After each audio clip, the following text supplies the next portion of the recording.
Oi, gente, tudo bem? Bom, vamos para mais um assunto na parte de imunodiagnósticos que para vocês acaba sendo interessante pelo fato de que o ELISA acaba sendo um dos testes mais empregados na rotina laboratorial. É um teste assim relativamente simples, se você seguir todas as orientações, todos os procedimentos e ter todos os cuidados devidos para poder realizar o teste, para que o resultado ele tenha uma satisfação, para falar a verdade, né? Tem um resultado, na verdade, um resultado satisfatório e adequado dentro do que a gente espera encontrar, né, naquele paciente. Isso depende muito do tipo de metodologia a ser empregada, do tipo de patologia a ser pesquisada. Então, tudo isso acaba influenciando diretamente na escolha do teste de ELISA. Então, assim, tem vários tipos de testes e a escolha do teste é mais determinada por conta justamente do que você realmente quer procurar, qual é o tipo de patologia, o tipo de amostra disponível para você poder aplicar esse tipo de teste da melhor forma possível para o laboratório. Então, assim, quando a gente pensa em ELISA, né, então a gente pensa que é um dos testes mais realizados dentro da área do imunodiagnóstico, fora outros que nós também utilizamos mais. Ele não tem uma especificidade e uma sensibilidade tão boa quanto o ELISA. Claro que a gente deve ter algumas ressalvas em relação a esse tipo de teste, pois pode ser possível nós encontrarmos alguns resultados falsos positivos e falsos negativos. E aí entra a questão justamente o que? Da janela imunológica. Então, dependendo do que você está procurando, a janela imunológica ela acaba sendo um fator, em alguns casos, acaba sendo um fator negativo para você poder ter um resultado realmente satisfatório. Então, levando em consideração esse tipo de teste, então o ELISA, na verdade, é uma abreviação do termo em inglês, né, que está aí, no caso, destacado, para falar a verdade, no ELISO, né, Enzyme Linked Immunosorbent Assay, que fala justamente sobre os testes imunoenzimáticos, para falar a verdade. E esses testes imunoenzimáticos, dependendo do que você está procurando, ou você faz a pesquisa de antígeno ou você faz a pesquisa de anticorpos. Então, isso depende muito do que o laboratório quer, isso depende muito do tipo de patógeno ou da patologia em si, para poder determinar qual é o melhor teste que eu posso empregar nesse momento. Será que seria o melhor determinar ou identificar a presença de anticorpos ou identificar a presença de antígenos? Lembrando, o tipo de teste ele vai depender também e muito da janela imunológica, ou seja, se eu estou procurando a questão da pesquisa de anticorpos, por exemplo, na janela imunológica eu tenho que levar em consideração o seguinte: o tempo em que o nosso sistema imune ele começa a sintetizar e a excretar os anticorpos. Quais? Pode ser o de classe IgM ou de classe IgG.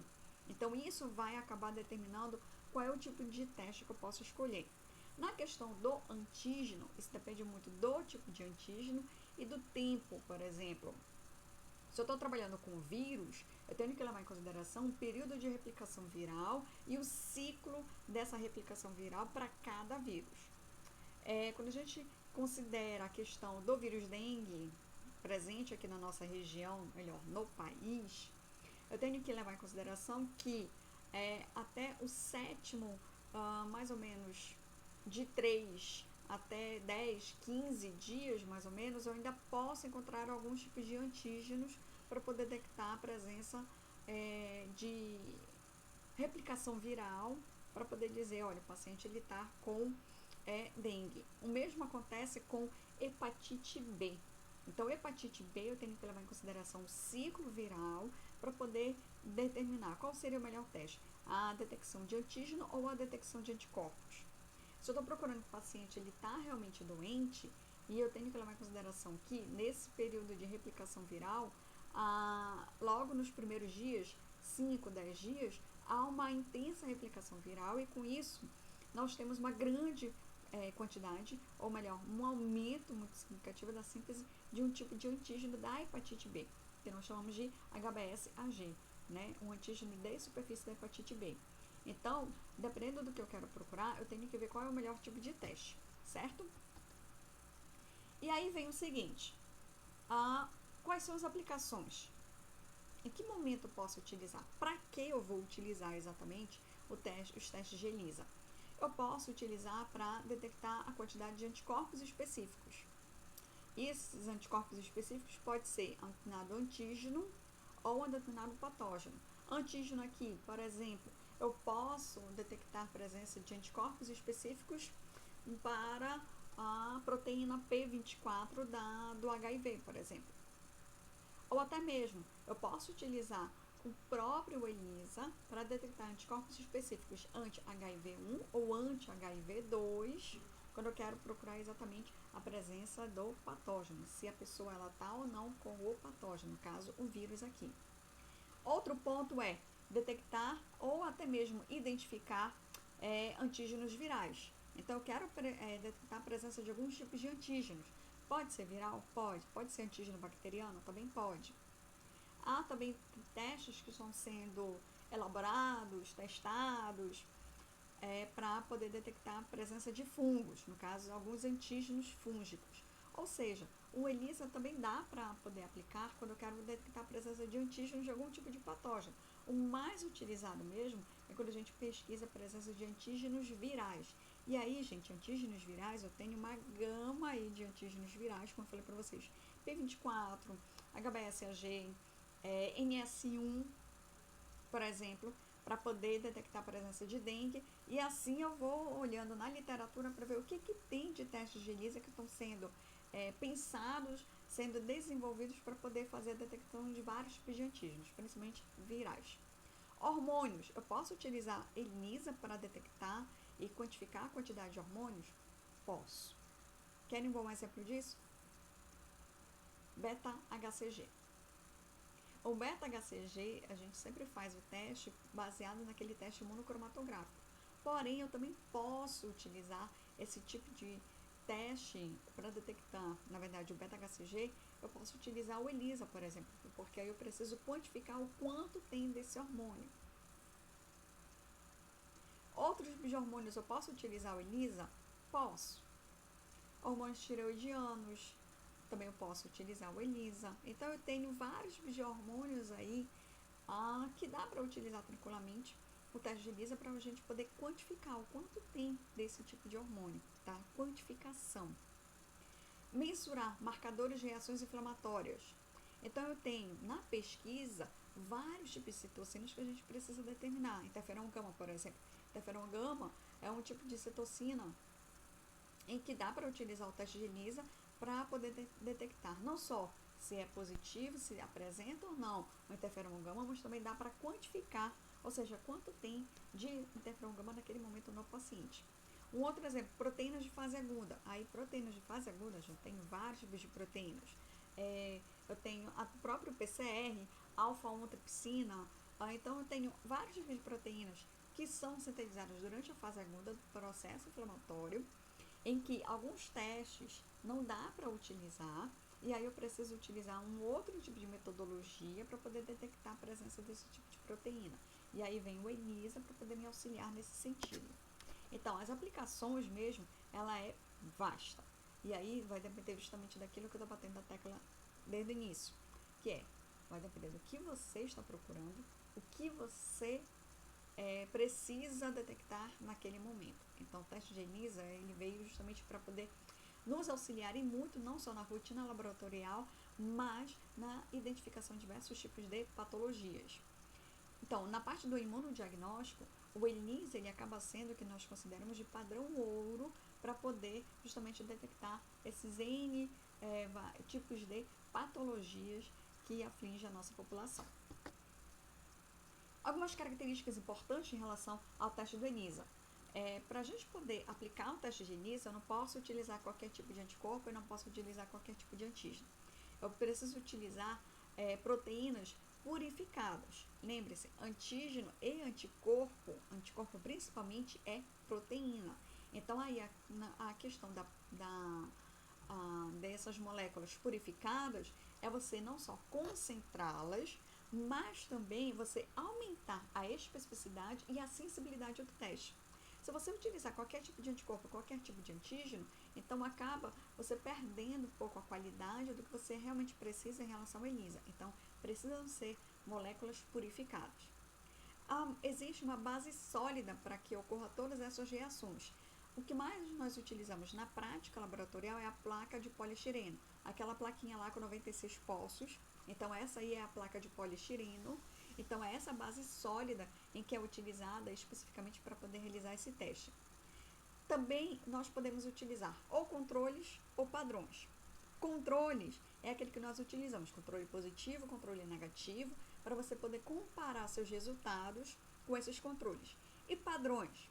Padrões, para quem está na bioquímica, ou lembra, né, da bioquímica, porque já faz um tempinho aí que a gente está parado, né, no estágio, padrões são soluções com concentrações já conhecidas. Então, você já sabe exatamente quanto tem ali e você pode colocar o padrão junto com um teste para você poder comparar o resultado das amostras com o padrão. Então, dependendo do teste, e a maioria dos testes ele vem com controles, então você utiliza esses parâmetros para poder comparar o resultado das amostras com esses parâmetros. E o ensaio, ele pode ser qualitativo ou quantitativo. Lembra do exercício que eu pedi na aula passada sobre... Gente, eu esqueci, tá me dando na minha cabeça aglutinação, mas não é aglutinação não. Imunocromatografia, lembrei. Então, na imunocromatografia, nós utilizamos muito o ensaio o quê? Qualitativo, né? Para dizer se é positivo ou negativo. E como o próprio nome diz, quantitativo, você vai dizer o quanto aquela amostra ela é positiva. E tem outro detalhe que eu vou deixar um pouco mais lá para frente, tá? E aí também utilizamos o que? Um conjugado. O que é esse conjugado aí? Conjugado pode ser um antígeno ou um anticorpo que ele vai estar marcado com alguma coisa, que é algum tipo de cromógeno ou fluorocromo, tá? Esse cromógeno, geralmente é mais cromógeno, então esse cromógeno é o que dá justamente aquela cor característica para a gente poder dizer, olha, reagiu, deu positivo, tudo mais. É algo muito parecido com o que se faz na bioquímica, no ensaio, na bioquímica semi-automatizada. Né? Então, a gente mistura o soro do paciente mais o reagente, aí a gente deixa incubando lá no banho-maria, 37 graus, aí o tempo aí determina, o fabricante, em torno de 10 minutos, e aí quando você tira o tubo, depois desse período de 10 minutos, você vai verificar se houve não algum tipo de reação, uma mudança de cor. Então, essa mudança de cor é justamente o que caracteriza, olha, tem alguma coisa aqui ou não teve mudança de cor? Ok, não tem nada aqui. Mas isso eu estou falando a olho nu, tá? No ELISA, não basta ser a olho nu. A gente tem que ter uma leitora de ELISA para ela poder justamente dizer assim, a quantificação, o quanto aquela amostra ela é positiva. Tá? Então, eu preciso ter uma leitora para poder dizer esse tipo de resultado. Então, o ELISA, ele não é só algo visual, ele precisa também dessa leitura para poder dizer, para poder quantificar aquela amostra. Então, essas características básicas é o que a gente precisa observar sempre em todos os ensaios. E detalhe, tá? Como é um ensaio acaba sensível, então você tem que sempre observar junto ali ao fabricante o que é que ele determina, por exemplo, os controles ou os padrões. Eu preciso tirar, por exemplo, da geladeira, porque é um kit que você mantém na geladeira, é o que determina o fabricante, em torno de 4 graus Celsius. Então, você precisa retirar da geladeira e deixar um tempo na temperatura ambiente, para ele poder atingir a temperatura ambiente. Quanto é esse tempo? 10 minutos, 15 minutos? E esse conjugado, ele é sensível a essas variações de temperatura? O quanto ele suporta? Para você ter um teste, um resultado confiável. Então, você precisa observar tudo o que diz o fabricante em relação a justamente a manutenção desse kit, desse conjugado, desses controles ou desses padrões, para que você mantenha sempre um resultado confiável. E vem outra coisa, vantagens e desvantagens. Todos os testes, ou melhor, todos os testes do imunodiagnóstico, eles sempre vão ter vantagens e desvantagens, sempre. Então, o que a gente pode considerar como vantagem para os testes de ELISA? Ele tem uma alta sensibilidade? Tem uma alta sensibilidade. Isso é ótimo, porque ele pode identificar praticamente todas as amostras que são positivas. Ele também tem uma alta especificidade? Tem, então ele se liga de forma muito fácil. Mas qual é o problema dessa alta sensibilidade e dessa alta especificidade? São os falsos positivos e os falsos negativos, esses resultados. Se os testes forem muito sensíveis, então ele pode dar muito falso negativo. Se o teste em si do ELISA ele for muito específico, tem uma alta especificidade, então ele vai dar um resultado muito falso positivo. Então eu preciso ter o cuidado na hora de observar esses resultados. Será que ele está me dizendo positivo é realmente positivo? Ou que ele está me dizendo é realmente negativo? E esse falso negativo aí, será que eu tenho que considerar também período de janela imunológica? Então isso aí eu preciso considerar sempre. Janela imunológica, dependendo do teste que eu estou escolhendo, da patologia, do patógeno em si, então eu preciso sempre observar a janela imunológica. Como é que é a resposta imune frente àquele determinado tipo de patógeno, para poder determinar se aquele teste ele acaba sendo falso positivo ou um falso negativo. Também pode acontecer reações cruzadas nesses tipos de testes do ELISA. Eu estou falando o quê? De imunodiagnóstico. Imunodiagnóstico, todos os testes correm risco de ter algum tipo de reação cruzada. O que é reação cruzada? É quando, por exemplo, você está pesquisando no ELISA a presença de antígeno e tem algum antígeno que ele acaba sendo muito parecido com o que você está pesquisando. E aí ele pode dar um resultado positivo. Ou você está procurando um determinado tipo de anticorpo e tem um anticorpo que ele acaba se ligando de forma inespecífica e ele acaba dando um resultado positivo. Isso acontece? Acontece. Porque nós estamos o tempo todo em contato com diversos tipos de patógenos e aí o nosso corpo está o tempo todo trabalhando nosso sistema imune, produzindo anticorpos o tempo todo para poder justamente nos auxiliar no combate a vários tipos de infecções. Então, reações cruzadas podem e ocorrem com uma certa frequência nos testes do imunodiagnóstico. Qual é outra vantagem? Possibilidade de testagem de várias amostras. Lembram, a gente faz esse tipo de teste numa placa de poliestireno que tem 96 poços. Então, tirando os controles, o branco, que a gente também precisa colocar, que nem no teste de bioquímica, para poder saber se tem algum tipo de analito ou algum tipo de contaminação que possa influenciar diretamente no teste. Então, tirando aí uma fileira que dá praticamente 8 poços, então eu tenho aí mais de 80 poços livres em que eu posso utilizar para fazer várias amostras, vários testes. Então dá para testar, por exemplo, eu posso testar até 80 amostras, que não tem problema, porque aí eu posso testar essas 80 amostras de uma única vez e fazer toda a comparação do resultado dessas 80 amostras com meus controles, com meus padrões, com o branco e assim vai. Através da leitura, para poder no final determinar se aquelas amostras ali, quais são positivas, quais são negativas e aquelas que ficam numa zona que você não consegue ainda determinar se é positivo ou se é negativo. Que aí eu preciso de mais tempo ou uma segunda amostra, esperar mais 10 dias, mais 15 dias para poder confirmar se aquele paciente ele entrou em contato ou não com aquele patógeno, para poder determinar se tem ali antígeno ou se tem anticorpo, tá? Então eu tenho aí essa possibilidade. Então essas são as vantagens que nós temos em relação ao teste de ELISA. Então ele acaba sendo muito bom porque eu consigo triar e eu consigo quantificar diversas amostras ao mesmo tempo, vários pacientes. Então eu consigo testar vários pacientes num único teste, num único kit. Então isso acaba sendo uma vantagem muito boa. Mas, como todo teste que está relacionado com a imunologia e o imunodiagnóstico, nós temos também algumas desvantagens, que seria, como é um teste específico, então eu preciso de uma mão de obra especializada, ou seja, eu preciso de pessoa muito bem treinada para poder fazer esse tipo de teste. E esse treinamento, ele requer justamente todo esse conhecimento. Qual é o tipo de teste que eu vou utilizar, se é antígeno, se é anticorpo, qual é o tipo de patógeno, devo considerar como é que é a resposta imune para aquele patógeno, como é a resposta primária, como é a resposta secundária, será que eu vou utilizar para detectar IgM ou IgG? Será que é melhor para aquele patógeno mesmo considerar a detecção da presença de antígenos, porque aí eu não corro risco da questão da janela imunológica. Ah, não, mas para esse tipo de patógeno só tem testes, só tem ELISA para a detecção de anticorpos, então eu preciso considerar a janela imunológica.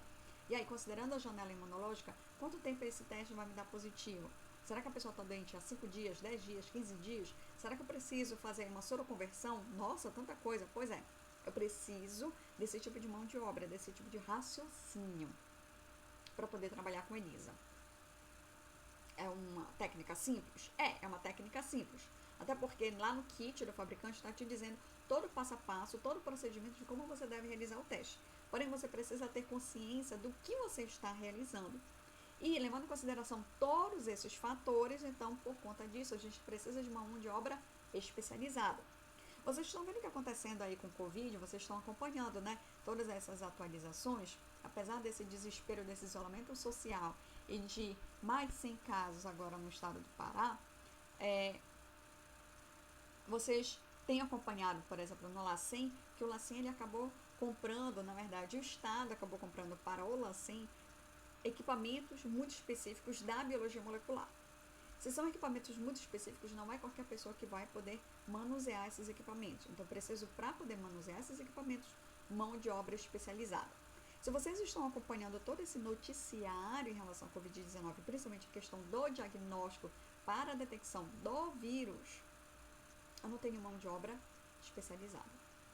E onde está essa mão de obra? Nas universidades públicas.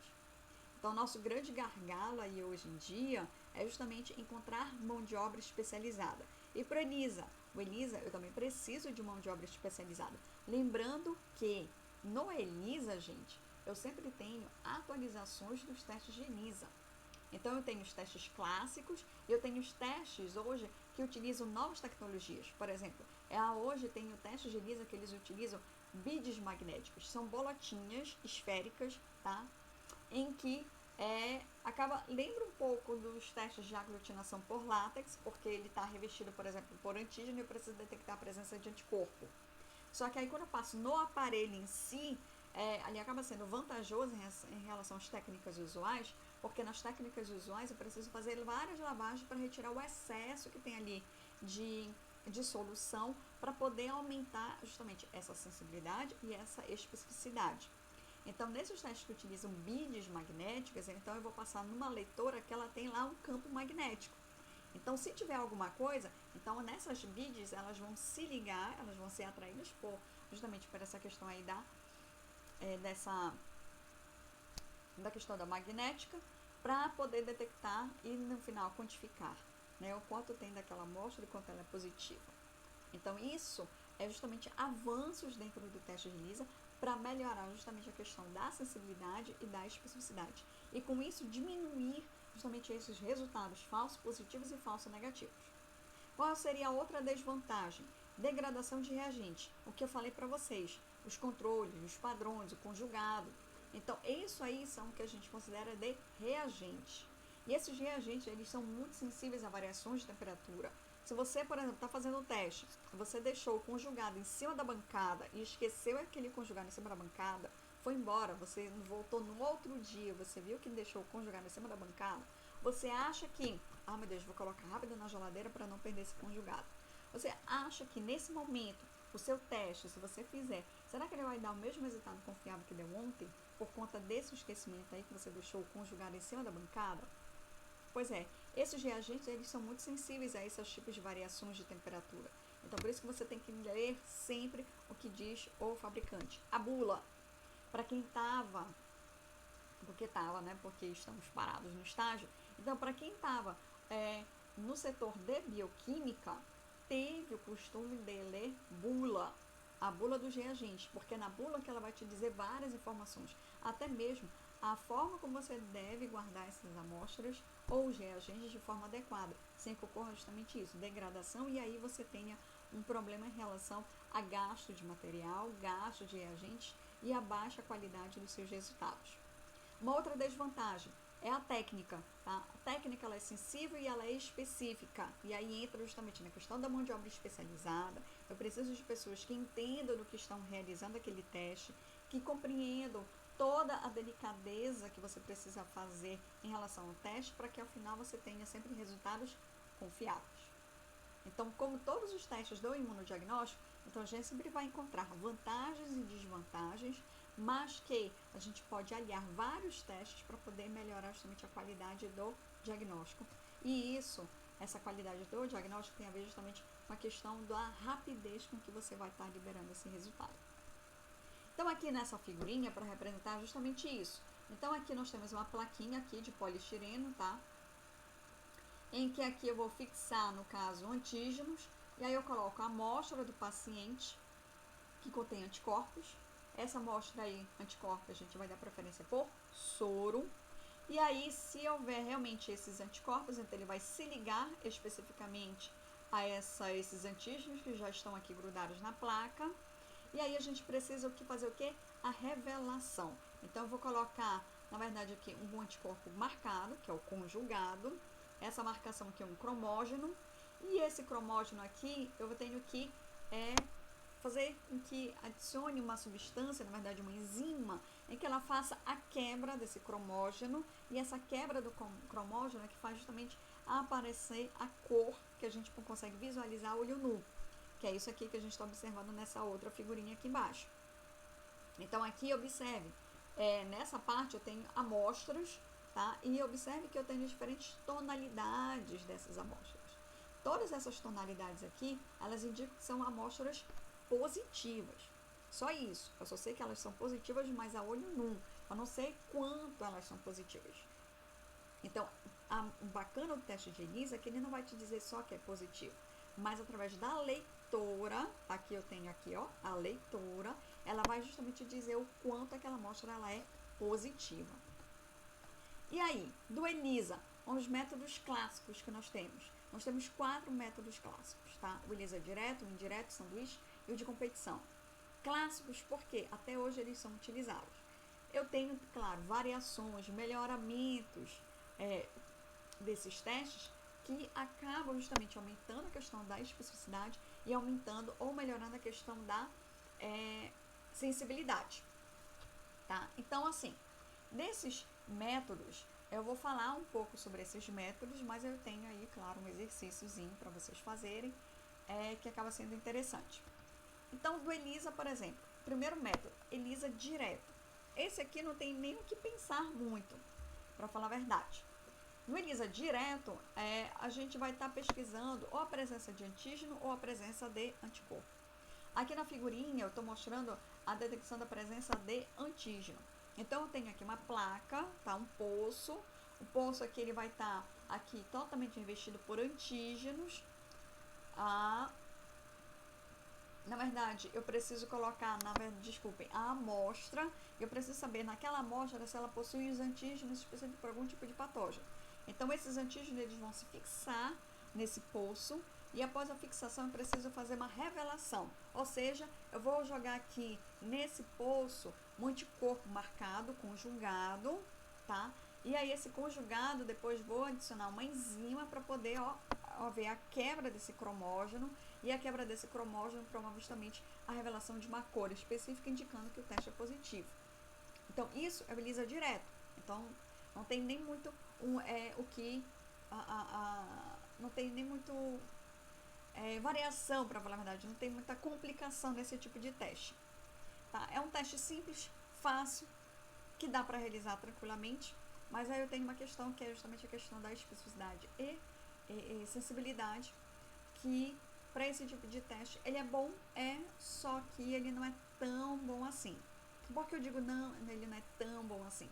Porque depende muito do que eu estou pesquisando. Se eu estou pesquisando a presença de antígeno, somente a presença de antígeno, corre o risco de ocorrer também aqui a fixação de outros antígenos homólogos parecidos, e isso pode provocar uma reação positiva, sendo não tão positiva, ou seja, dá um resultado aí falso positivo. E se fosse o ELISA direto para a detecção para a presença de anticorpo, o anticorpo ele ia se fixar aqui, ia colocar um conjugado e o conjugado ia dar um resultado positivo. Uma coloração aqui indicando que houve uma reação. Então, o ELISA direto é dessa forma que é realizado, tá? Dessa forma, bem simples. E o ELISA indireto? No ELISA indireto, aqui eu já tenho uma pequena diferença. Aqui eu vou ter no poço a fixação de vários antígenos. Aqui eu estou na pesquisa não exatamente de antígenos, mas na pesquisa de anticorpo. Então aqui eu tenho no ELISA indireto, então eu tenho aqui, por exemplo, fixação de vários antígenos, aí eu coloco a amostra do paciente para saber se ele tem um anticorpo específico para aquele antígeno. Se tiver um anticorpo específico para aquele antígeno, então o anticorpo ele vai se ligar a este antígeno que já está aqui fixado.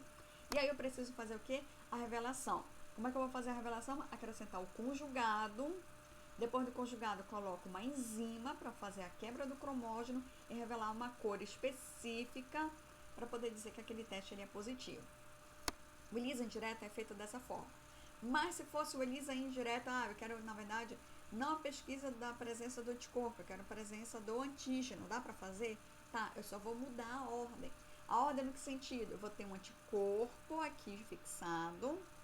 Depois aqui desse anticorpo fixado, eu coloco a amostra do paciente. Se tiver um antígeno, o antígeno se liga a este anticorpo, um antígeno se liga ao anticorpo. E aí eu preciso fazer a revelação. Então, vou colocar um conjugado e vai me dar uma cor específica, certo? É muito simples, né? Querendo ou não, é uma técnica, são técnicas simples. E no ELISA dito sanduíche. Sanduíche por quê? Lembra realmente sanduíche. Lembra muito que eu falei sobre o indireto? Lembra. Na verdade, se você pensar, o sanduíche é uma variação do indireto. Qual é a diferença aqui? Que é parecido que eu expliquei ainda há pouco. Enquanto no indireto eu tenho ali a pesquisa do antígeno, aqui a pesquisa do anticorpo, aqui no sanduíche eu tenho a pesquisa do antígeno. Então observe que na placa, no poçozinho, eu já tenho vários anticorpos, aqui é apresentando um, mas eu tenho vários anticorpos já fixados nesse poço. E aí eu acrescento a amostra do paciente. Se tiver um antígeno, o antígeno ele vai se ligar especificamente a esse anticorpo já fixado. E aí eu acrescento cromógeno. Depois do cromógeno, eu coloco a enzima para ver a quebra desse cromógeno e revelar aqui essa reação imunoenzimática, ou seja, essa formação desse imunocomplexo, que aí eu vou dizer se ele é positivo ou negativo. E o outro teste, o último, o ELISA competitivo. Qual é a ideia desse ELISA competitivo? Aqui, nessa ideia, é o seguinte, eu tenho dois tipos de anticorpos, tá? Esses anticorpos, na verdade, são um anticorpo específico e um anticorpo meio que homólogo, que ele vai estar marcado, mais ou menos dessa forma. E aí eu vou, na verdade, detectar a presença, se tem ou não esse anticorpo específico. Ou seja, na verdade, aqui eu tenho antígenos, e aí desses antígenos eu vou colocar uma substância, no caso aqui um reagente, que vai ter esses dois tipos de anticorpos. Um anticorpo específico para aquele antígeno e um anticorpo que não é bem específico para aquele antígeno. E aí, se tiver um antígeno mesmo na amostra do paciente, então ele vai se ligar de forma muito forte com esse anticorpo específico e aí eu vou conseguir revelar a presença. Na verdade, eu vou ter dois anticorpos competindo pelo mesmo antígeno. A diferença é que eu tenho um anticorpo realmente específico e eu tenho um anticorpo que não é tão específico assim. Por isso que ele é chamado de ELISA competitivo, porque eu tenho dois anticorpos competindo pelo mesmo antígeno. Teoricamente seria dessa forma, dois anticorpos competindo pelo mesmo antígeno. Mas aí só vai se ligar o antígeno mesmo, aquele anticorpo específico. Ah, professora, mas e se o paciente não tiver o antígeno? Então como é que ficam esses anticorpos? Eles não se ligam, porque eu preciso fazer lavagem. Lembra, isso aqui é um teste de ELISA padrão, clássico, em que eu vou colocando substâncias, líquidos especificamente, para poder chegar a uma conclusão se é positivo ou negativo. O problema é que eu sempre vou colocar líquidos em excesso. Então, por exemplo, na hora que eu coloco aqui, deixa eu voltar nesse outro, então vamos ficar nesse mesmo. Por exemplo, se eu coloco aqui um reagente líquido que ele possui os dois tipos de anticorpos, então eu já tenho uma líquida aí, uma grande quantidade, né? Eu já tinha o soro aqui, com o antígeno do paciente, e eu acrescentei mais um líquido, que no caso é um reagente, que tem os dois anticorpos. Então eu tenho uma quantidade X aí de líquidos. Então eu preciso retirar esse excesso de líquidos. Então vou fazer várias lavagens para poder retirar esse excesso de líquidos e ficar somente o que interessa. E após isso eu coloco um anticorpo marcado, mais uma enzima para poder revelar esse tipo de ligação. Então nesses métodos clássicos, eu preciso fazer as lavagens, por isso que a gente faz lavagens, porque as lavagens elas têm um significado muito especial aí, para você retirar o excesso desses componentes e dessas moléculas que não se ligaram especificamente naquele poço. Então isso serve para retirar justamente esse excesso e ficar somente o que interessa na hora da gente fazer a revelação desse teste, tá? Na hora de colocar o conjugado e o substrato, no caso a enzima, para poder revelar esse resultado.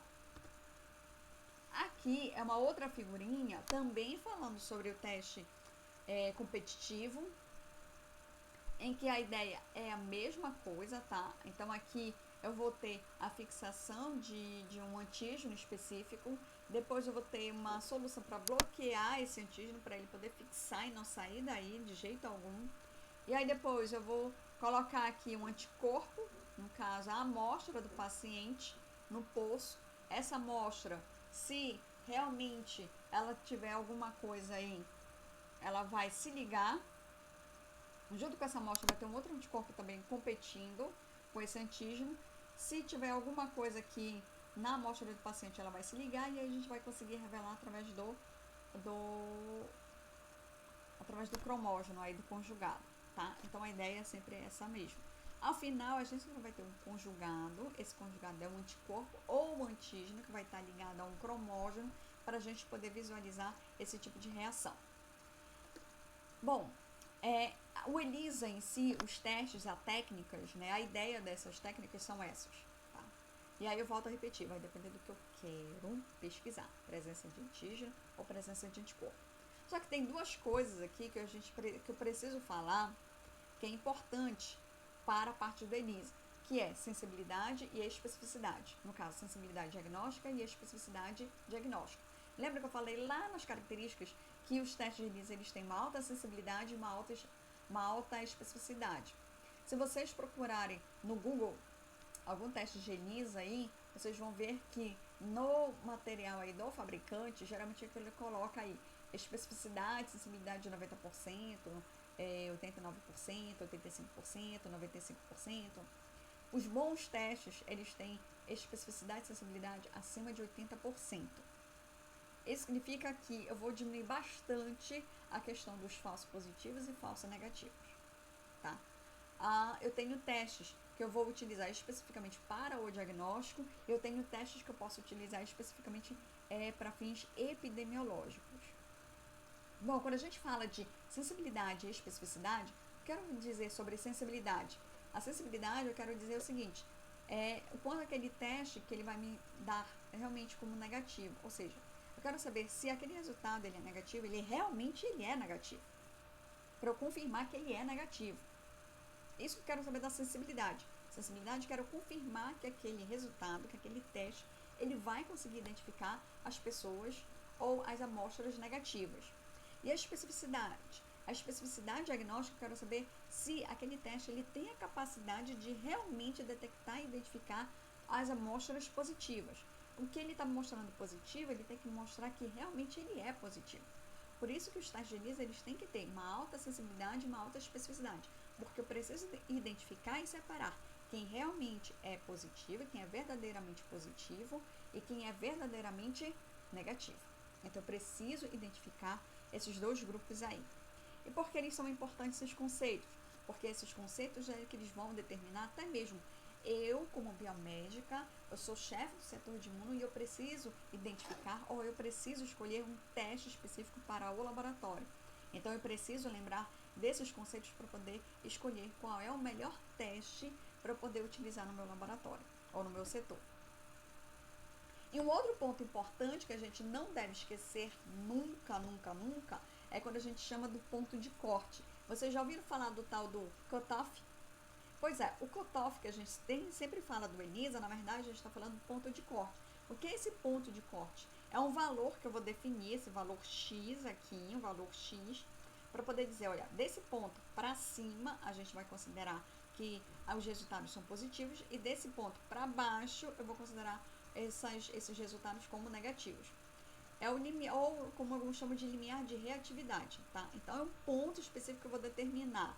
Eu vou ter que determinar, na verdade, assim, é o teste em si que vai determinar.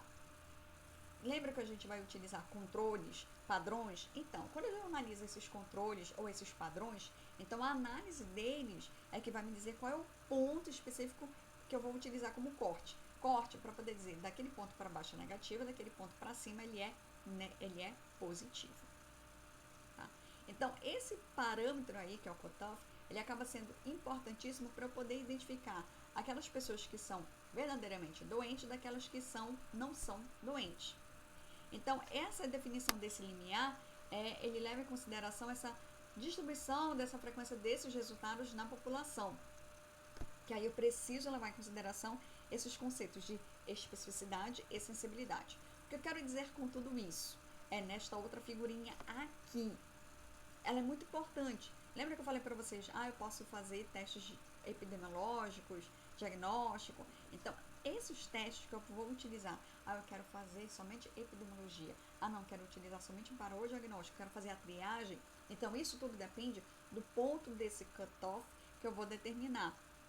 Então, aqui nesse gráficozinho, então aqui eu tenho uma curva indicando a galera não infectada, não doente, e aqui eu tenho a galera doente. Observe que eu tenho 3 linhas aqui, 3 pontos, A, B e C. O A aqui é quando eu quero trabalhar a questão da triagem. Eu quero triar essa galera, eu quero saber quem é que é verdadeiramente não doente, para poder considerar aqueles que deram não doente, ou seja, aqueles que deram resultado verdadeiramente negativos, então significa que eles não estão doentes. E o resto da galera, possivelmente está doente. Porque, observe aqui no gráfico, onde está esse ponto da linha A. Então, esse ponto da linha A, ela vai justamente separar a galera não doente, e aqui eu tenho da galera doente, a galera não doente, ou seja, nesse pontozinho bem aqui, eu posso ter aquela galera que está saindo, acha que não estão doentes, a galera assintomática, e entrando no período da sintomatologia, o pessoal sintomático. Então, aqui na linha A, eu posso utilizar testes de ELISA para fazer a triagem especificamente da galera, dizer quem é positivo e quem é negativo. E aí separar, quem deu negativo, libera, é negativo. E a galera que deu positivo, bom, vamos escolher um outro tipo de teste para poder detectar, ou realmente para poder saber, dentro daquela galera que deu positiva, se elas são verdadeiramente positivas. Ou seja, para detectar os verdadeiramente doentes. Isso acaba sendo tão atual, né, para a situação de hoje. E na linha B? Na linha B aqui, eu tenho um teste em que ele vai estar com sensibilidade e especificidade alta. Ele é muito bom para a gente fazer estudo epidemiológico.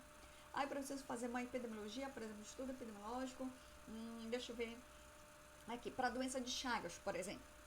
Eu preciso fazer um estudo epidemiológico para a doença de Chagas. Se eu preciso fazer um estudo epidemiológico para a doença de Chagas e eu quero utilizar um teste de ELISA, então eu tenho que escolher um teste de ELISA que ele tem uma alta sensibilidade e uma alta especificidade. Qual é o problema desse tipo de teste de estudo epidemiológico? Que ele não vai separar quem é aquela galera negativa e para daquela galera que ela é negativa. Ele vai estar meio que no meio termo. Então, ele vai dar um resultado meio que conflitante. Ele pode dar tanto os resultados falsos positivos, como ele pode dar resultados falsos negativos. Mas para epidemiologia, ele acaba sendo muito bom porque eu consigo fazer uma identificação de uma população, de uma cidade, por exemplo, para poder saber como é que está a questão da circulação ou até mesmo do contato daquela população em relação à doença de Chagas. Então, acaba sendo bem interessante quando a gente trabalha com epidemiologia. E na linha C, especificamente? Na linha C, observe para onde está essa linha C. Ela está mais próxima da galera doente. Então, aqui, na linha C, a gente utiliza mais os testes para o diagnóstico. Ou seja, quando eu quero realmente confirmar ou eu quero saber quem é que está verdadeiramente doente, então eu tenho que considerar aqui na minha curva o meu ponto de cutoff, o meu ponto de corte, justamente pontos de cutoff mais altos para poder identificar justamente essas pessoas doentes. Ou seja, no final, o ponto de cutoff, ele é muito bem utilizado para a gente poder saber o seguinte, para poder identificar a galera que não está doente, os negativos, para poder separar da galera doente ou da galera positiva.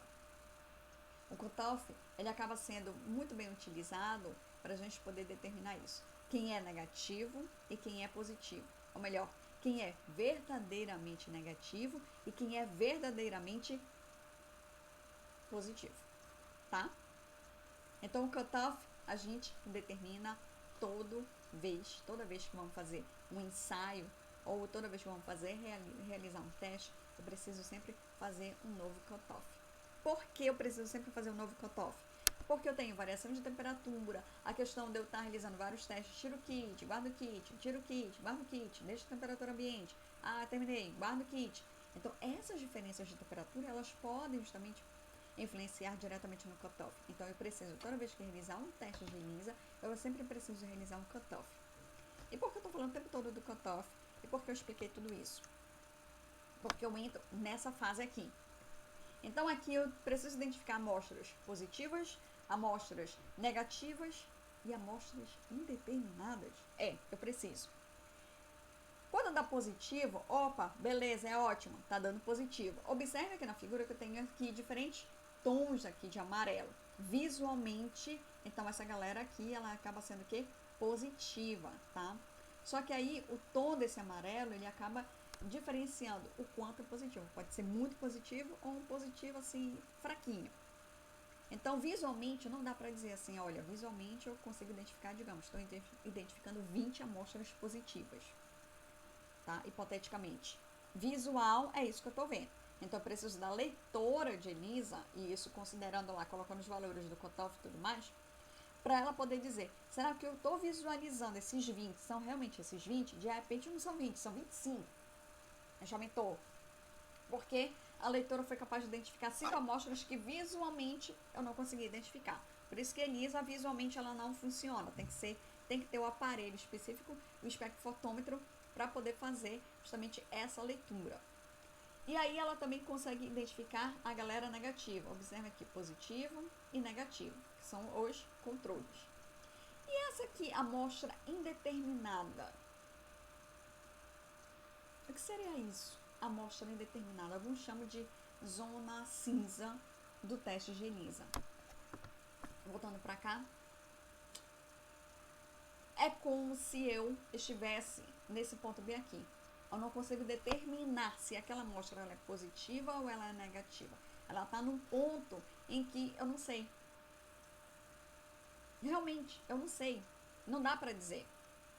Porque o cutoff, na verdade, eu estou dizendo que ele é um ponto específico. Mas, na verdade, são 2 pontos. É uma variação aqui. E dentro dessa variação, eu posso ter justamente uma pessoa nesse ponto aqui, nessa variação, que a gente chama de amostra indeterminada. Indeterminada porque, digamos, ela pode estar numa zona, por exemplo, de soroconversão ou numa zona da própria janela imunológica. Se a pessoa estiver na janela imunológica, eu não consigo detectar nada. Eu não consigo saber se ela é positiva ou se ela é negativa. Ela está numa zona aqui que eu não consigo determinar. Por isso que é uma amostra indeterminada, ou alguns chamam de zona cinza. E aí, o que eu posso fazer? Nesse caso, pedir uma segunda amostra. A segunda amostra, eu posso solicitar daqui a 15 dias ou daqui a 20 dias para poder saber se a pessoa saiu dessa zona indeterminada e ela caminhou para a parte positiva ou se ela caminhou para a parte negativa, tá? Então, eu preciso aí de uma segunda amostra quando a gente encontra uma amostra que ela dá um resultado indeterminado, nessa zona cinza, tá? Então, o teste de ELISA, gente, para finalizar, finalizou.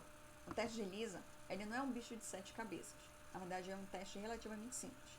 O único problema que eu vejo, ao meu ver, é que a gente precisa passar por um treinamento para poder entender todas essas nuances, todos esses detalhes, para poder entender o que é positivo e o que é negativo e como é que eu posso proceder quando eu encontro uma amostra que ela está ainda indeterminada, que ela não conseguiu ainda ter uma certeza se ela é positiva ou se ela é negativa. para poder ter certeza sobre aquela amostra, sobre aquele paciente. Isso acontece, na minha experiência, vamos lá, dengue. Dengue. No Evandro Chagas, lá se faz vários testes para poder determinar se a pessoa está com dengue ou não, tá? Dentre esses vários testes, nós temos o ELISA, que lá eles chamam de MAC-ELISA, no Evandro Chagas. Esse MAC-ELISA, ele trabalha justamente com isso, positivo, negativo e indeterminado. Só que aí ele precisa detectar para as amostras uma soroconversão. O que seria isso? A pessoa está com suspeita de dengue. Ela fez o teste do ELISA. Ela está, digamos, há 7 dias. Às vezes 7 dias não é o suficiente para ter a quantidade de anticorpos, janela imunológica. E aí ela dá um resultado, digamos, deu um resultado indeterminado. Não é positivo nem negativo, está em cima do muro. Então vamos esperar daqui a 15 dias fazer uma nova coleta e ver se houve ou não soroconversão, ou seja, se houve a produção de anticorpos. E aí eu fiz de novo o teste, repeti, fiz uma nova coleta 15 dias depois, e aí eu fiz o teste e aí a amostra ela deu um resultado positivo. Então, se houve uma soroconversão, então no final eu indico que a pessoa ela teve o quê? Dengue. Para ELISA. ELISA comercialmente para a dengue tem? Não, somente nesses institutos de pesquisa. Comercialmente, o que nós temos? Vários tipos de testes. HIV, hepatite B, hepatite C. E por onde a imaginação puder levar. E ao final nós temos o quê? Um exercício, que é justamente para poder vocês pesquisarem o tipo de teste de ELISA, qual é o tipo de patógeno. Não vale o HIV e não vale as hepatites, tá? Podem pesquisar aí um outro tipo de patógeno, um outro tipo de teste de ELISA. Isso é até bom para vocês terem uma ideia do quanto nós temos de testes de ELISA no mercado, para poder entender justamente essa questão, o positivo, negativo, indeterminado, essa soroconversão, o cutoff e assim vai, certo? Essa é a nossa aula sobre ELISA, e aí na próxima semana a gente entra com a parte de finalizando os testes imunológicos, o imunodiagnóstico, com aqueles testes que está faltando, testes de aglutinação, floculação, imunofluorescência. São vários testezinhos que eu preciso explicar para vocês, tá certo? Então é isso, gente. Até o nosso próximo encontro. Tchau, tchau.